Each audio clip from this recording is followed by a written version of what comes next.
안녕하십니까. 새만금에서 열린 잼버리 대회는 시작부터 끝날 때까지 우리에게 많은 것을 느끼게 해줄 것 같습니다. 여기에 대해서 말씀드리겠습니다. 2023 세계 스카우트 잼버리 대회에 참가한 스카우트 대원들은 8일 수경지였던 전북 부안 새만금에서 일제히 철수했습니다. 150개국 3만 6천여 스카우트 대원들은 몰려오는 거대한 태풍을 피해 한 사람의 낙오자 없이 현장에서 철수해 각자 새로운 거처에 자리를 잡았습니다. 오랫동안 군 작전 분야에서 근무했던 분들도 또 일부 언론에서도 이는 단 하루 만에 도시 하나를 옮긴 것과 같은 기적 같은 일이라며 깜짝 놀라는 사람들이 많았습니다. 수경지를 옮긴 대원들은 태풍 등 갑작스러운 상황 변화 때문에 장소를 옮기게 된 것은 아쉽다면서도 서울, 경기 지역 등에 마련된 새로운 숙소가 기대된다고 했습니다. 이날 스카우트 대원들이 머물렀던 새만금 수경장에는 쓰레기도 남긴 물품도 하나도 없었습니다. 스카우트 대원들은 전국 시도 8곳의 대학 기숙사, 기업연수원 등 131곳으로 향했습니다. 스카우트 대원들은 오전부터 새만금 야영장 퇴영을 준비했습니다. 아침 7시 30분 잼버리 경관 쉼터에서 내려다본 새만금 야영장은 짐을 싸는 스카우트 대원들 수만 명으로 장관을 이루었습니다. 대원 2, 3명이 모여 차분한 분위기에서 텐트를 해체했습니다.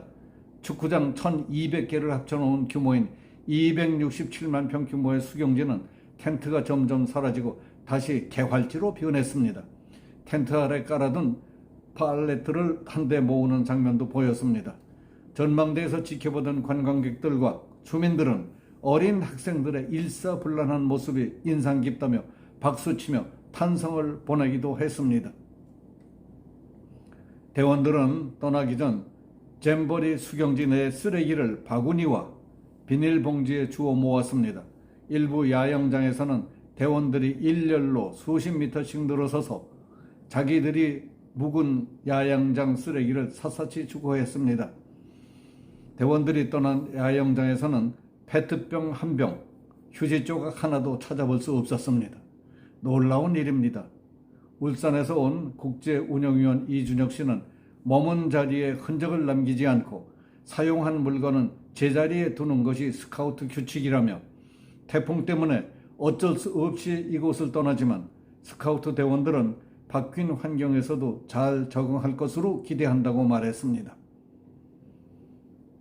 새만금 잼버리장 근처 대형 주차장에는 새벽부터 45인승 대형 버스 1014대가 모여 대원들을 태운 뒤 오전 9시가 되자 줄지어 이동하기 시작했습니다. 버스들은 경찰차와 사이드카의 호의를 받으며 꼬리에 꼬리를 물고 5km가량의 행렬로 이어져 장관을 이루었습니다. 잼버리 대표단의 철수 지원을 하기 위해 경찰은 순찰차 200여 대와 경찰 헬기 넉 대를 투입했습니다. 기동대 20개, 교통경찰 500여 명 등 경찰관 1850명도 투입됐습니다.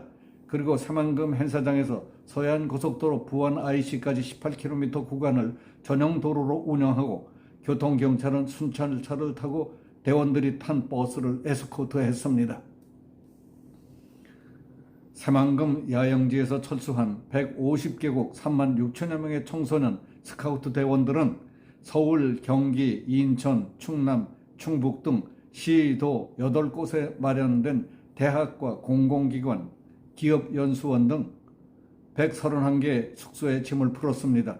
8일 낮 12시를 지나면서 서울대학가에는 스위스, 체코, 대만 등 각국 대원들이 숙소에 도착해 셀카를 찍거나 스피커로 노래를 틀어 춤을 추기도 했습니다. 환영 플래카드가 걸리고 각종 과일, 과자, 우유 등 음료를 준비해 약식 환영 파티를 벌인 곳들도 있었습니다.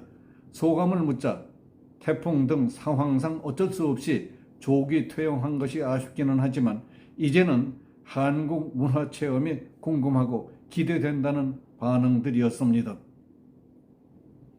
스카우트들은 잼버리 대회가 끝나는 12일까지 정부와 지방자치단체 등이 마련한 다양한 문화 관광 프로그램에 참여할 예정입니다. 조직위원회 측은 미국, 영국, 싱가포르 등 조기 퇴영한 스카우트 대원들도 피해 영식과 K-팝 콘서트를 함께 할 것으로 생각한다고 말했습니다. 잼버리의 K-팝 콘서트와 피해 영식은 오는 11일 오후 7시 서울 마포구 서울 월드컵 경기장에서 열릴 예정입니다. 대원들은 피해 영식이 끝난 뒤 다시 각자의 숙소로 돌아갔다가 12일부터 차례로 귀국길에 오를 예정입니다.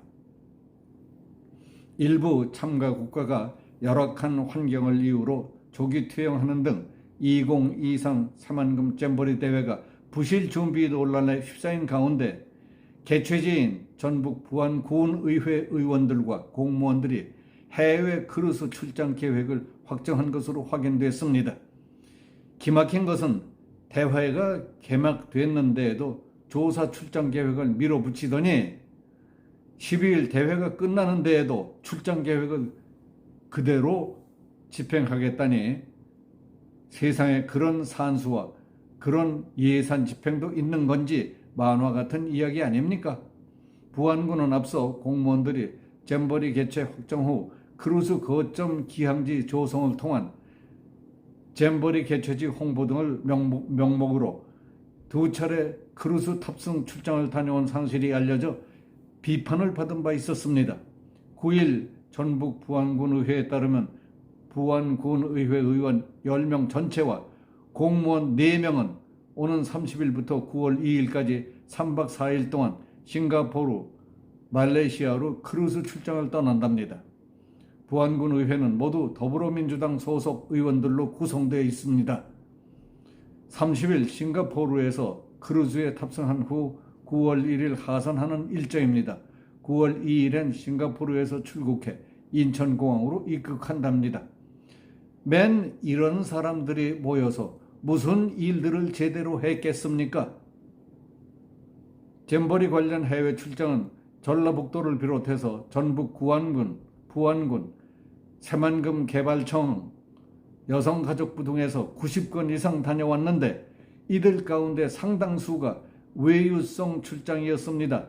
나라 돈 쓰고 다니며 딴짓들만 한 자들이 천지였던 것으로 드러났습니다. 방문지에 잼버리와는 관계없는 해외 유명 관광지를 끼워넣고 가고 싶던 데를 마음대로 돌아다니며 넉나간 짓들을 한 사람들도 있었습니다. 심한 경우는 자기가 공직자이며 중요한 업무를 보기 위해 국민의 혈세를 쓰고 있다는 의식조차 없는 사람들처럼 굴었습니다. 전라북도 공무원 5명은 2018년 세계 잼버리 성공 개최 키맨, 면담 및 사례 조사를 명목으로 스위스와 이탈리아의 주요 관광 명소를 갔었는데 두 나라는 잼버리를 개최한 경험이 없는 곳이었습니다. 부안군 공무원들은 2019년 10월 잼버리 개최지 홍보와 연구 등을 명목으로 중국 샹하이에서 유람선 여행을 했고 어떤 사람은 프랑스 파리에서 와인 시음 행사에 참여하기도 했습니다. 해외 출장을 다녀온 공무원들이 쓴 보고서에는 인터넷에 있는 사진이나 기사 내용을 그대로 옮겨 붙이거나 유명 관광지를 돌아다닌 뒤 잼버리와의 관계를 무리하게 얽어낸 것들도 있는 것으로 밝혀졌습니다. 도둑고양이에 반찬 가게를 지키라고 한 꼴이 되어버린 것입니다. 그 결과 국가 망신의 길로 꼬라박고 있던 것을 윤석열 대통령이 민관군을 총동원하다시피 해서 간신히 구해내게 됐다는 얘기들이 파다합니다. 일머리도 모르고 얼떨떨한 공직자들이 망쳐놓은 나라 꼴을 행정조직과 기업, 사찰, 대학교 등의 힘을 합쳐 추슬르고 있는 모양새입니다. 이 일을 놓고 요즘 도는 입소문이 문재인 정부가 싸놓은 똥을 한덕수 국무총리가 치우고 화장실 청소까지 하고 다닌다고들 합니다. 이번 대회 초장부터 얼굴을 들 수 없을 정도로 망가뜨려진 국가 이미지를 지우고 새로운 이미지를 심기 위해 애쓰는 분들이 많기는 하지만은 무슨 일이든 연불보다는 제밥에만 관심 있는 사람들이 많아서 잘 되는 일은 하나도 없다 하는 사실을 확인할 수 있었습니다. 솔직하게 제 개인적인 생각을 요약한다면 이번 새만금 잼버리 대회는 제1막 돈 들여 죽수어서 병신되고 망신당하기, 제2막 극도의 위기 상황을 돌파해 신세계 개척하기, 제3막 새로운 역사를 기록하기로 구분할 수 있겠습니다. 그렇다면 우리나라의 좌파 운동권 정치꾼들이 개입해 설치는 일은 100% 죽순다. 두 번째, 우리 중앙정부의 조직과 능력이 적극적으로 나선다면 기적을 만든다. 세 번째, 결론적으로 국회의원 선거와 지방선거로 뽑는 선출직 공직자들 대부분은 들어가는 돈에 비해 그 성과는 제로에 가깝다는 것이 입증된 심입니다. 좀 미안한 얘기지만 새만금 철수와 태풍에 대비한 컨틴전시 플랜 긴급 대책 계획 발동 아이디어와 성공은 대책 없이 무조건 반대, 무조건 물고 늘어지기 전문 집단인 국회로 넘겨졌다면 엄청난 태풍 피해와 인명살상의 비참한 마당이 되지 않았을까 하는 오싹한 생각이 들기도 합니다. 이 일은 대통령의 결단과 지시로 이루어질 수 있는 것이었기 때문에 천만다행이었다는 사람들이 많다는 사실을 기억하십시오. 반대와 회방거리만 찾던 더불어민주당 내 일부 인사들은 이것을 무겁게 받아들이고 심기일전하고 시각을 바꾸지 않으면 정치를 하지 말아야 합니다. 여기서 마치겠습니다. 감사합니다.